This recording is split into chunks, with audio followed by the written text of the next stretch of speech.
50টা বেশি টিক লাগবে। তার থেকেও বড় ব্যাপার হলো পিএইচডি যারা একমাত্র মনে হয় আইনের উপরে করে না আর পলিটিক্যাল সেন্সে করে নাই, বাকি সবাইরই তো আবার বিদেশে ট্রেনিং পাঠানো লাগবে খালি এই গুলো পড়বার জন্য যে এখানে আসলে বলছে। আমাদের যেটা একদম স্পষ্ট ছিল, জুলাই সনদ বাস্তবায়নের মধ্য দিয়ে আমরা যে নতুন নির্বাচনটা চাই, নোট অফ ডিসেন্ট বিএনপি দিয়েছে, জামাত ইসলামীও দিয়েছে, হয়তো কিছু জায়গায় এনসিপি দিয়েছে। তো খুব মেজর কয়েকটা যদি আমরা ডেভেলপমেন্ট করি সেটা হলো উচ্চকক্ষে পিআর, এই ব্যাপারে তো বিএনপির নোট অফ ডিসেন্ট আছে। এখন আজকে আমি মাত্র ঢুকে দেখলাম যে প্রশ্নটা কি হবে গণভোটে। তো গণভোটে প্রশ্ন দেওয়া হয়েছে এটা ঐক্যমত্য কমিশনে যে আপনি কি এই যে জুলাই সনদ এবং তার যে ইশতেহার এটাকে সমর্থন করেন কি করেন না, এটা টিকতে থাকবে। এখন এই টিকের পরে ধরেন জুলাই সনদ পাস হয়ে গেল, মানে জনগণ ভোট দিল যে আমরা এই জুলাই সনদকে চাই। এখন এই জুলাই সনদ যেভাবে দেয়া আছে এটা তো নোট অফ ডিসেন্ট সহ দেয়া আছে। এখন বিএনপি যে তার নোট অফ ডিসেন্টটা দিয়ে রেখেছে এবং ধরে নেই আমরা বিএনপি পার্লামেন্ট সরকার ফর্ম করলো, তো বিএনপি এসে যদি বলে যে আমরা আপার হাউসে পিআর করতে পারবো না, এটা তো বলেই দিয়েছি এবং সেটা জুলাই সনদের মধ্যে দেয়াও আছে, তো এইটা জেনেই তো মানুষ এটার পক্ষে ভোট দিয়েছে। তোমরা আমাকে প্রেসার দিচ্ছ কেন? আমি তো পারতেছি না।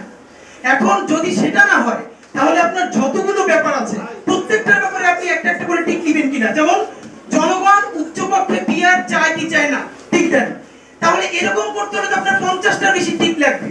তার থেকেও বড় ব্যাপার হলো পিএইচডি যারা একমাত্র মনে হয় আইনের উপরে করে না আর পলিটিক্যাল সেন্সে করে নাই, বাকি সবাইরই তো আবার বিদেশে ট্রেনিং পাঠানো লাগবে খালি এই গুলো পড়বার জন্য যে এখানে আসলে বলছে। এখন নিশানা তো ভোটার।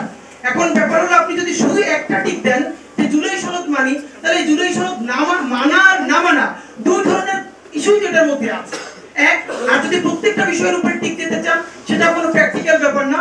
তো আমাদের যেটা অত্যন্ত জরুরি সেটা হলো পলিটিক্যাল পার্টিগুলো আবারও বসে তাদের নোট অফ ডিসেন্ট গুলো কতটুকু কমাই আনা যায়, কারণ এই পরিমাণ নোট অফ ডিসেন্ট রেখে, এবং আমি বলতে চাই ধরেন বাংলাদেশে তো আরো গণভোট হয়েছে এবং খুব গুরুত্বপূর্ণ যদি গণভোটের জায়গায় শহীদ প্রেসিডেন্ট জিয়াউর রহমানের সময় হয়েছে, আমার জানা মতে এরকম সিগনিফিকেন্ট নোট অফ ডিসেন্ট সহ পৃথিবীর কোথাও গণভোট দেওয়া হয়েছে কিনা হিস্ট্রিটা আমার জানা নাই।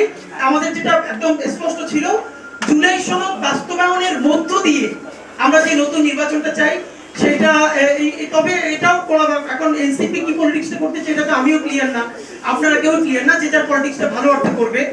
কিন্তু এইটাকে সামনে রেখেও নির্বাচন যদি পিছিয়ে যায়, যে প্রচুর কাজ করে তারপর নির্বাচনটা করতে হবে, তাহলে সেটা আমাদের দেশের জন্য ভালো হবে না।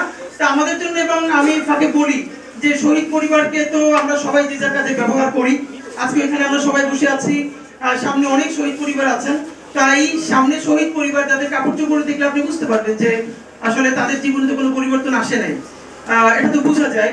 তো তাদের জায়গা থেকে এম্পাওয়ার্ড হয়ে আমরা যে যার কাছ থেকে পলিটিক্সটা করি, কিন্তু একদম বেশি নেমো খারাপ না হই, সবাই তো কম বেশি নেমো খারাপ, আমরা বড় অর্থে নেমো খারাপ না হই। এনসিপির প্রতি যেহেতু পাটোয়ারি ভাই আছেন, ওনার পলিটিক্যাল স্টেটমেন্ট আমি এনজয় করি, খুব রিয়েলি এনজয় করি, এবং আমি মনে করি প্রত্যেক দল এরকম 2-4 জন ব্যক্তি দরকার।